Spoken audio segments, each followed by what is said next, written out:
Cookery is not chemistry, it is an art. It relies on instinct and taste rather than exact measurements. These are the words of Marcel Bullenstein. The best dishes often rely on a few core ingredients and a lot of instinct.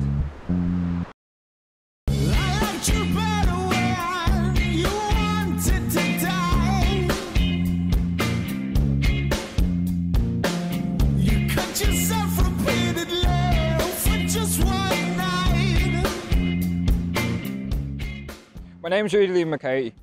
I'm an artist, a cook, and a trainee chef. I study the field of contemporary fine art and French-inspired cuisine. When I'm not in the heat of service, I find myself painting and exploring ingredients. I find our ingredients so versatile, used by so many different cultures. The purpose of this show will be to explore our ingredients through the lens of creative art practice, while also looking into Jack B. Yeats's paintings. And through that, find an inspiration to create a dish that is creative, colourful, and encapsulates the creative practice.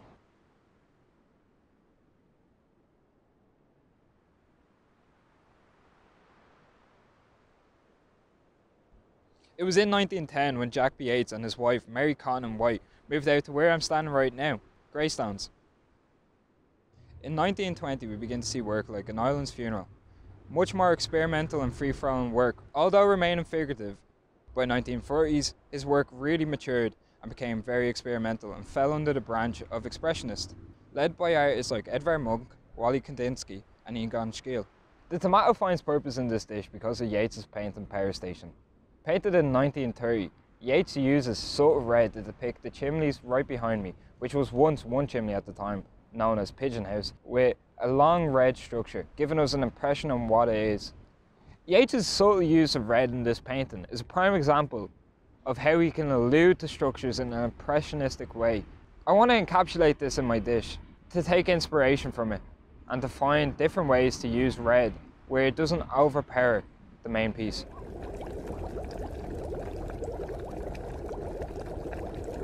So now that we've looked at Yeats, it's time to think about the ingredients and what we're going to make.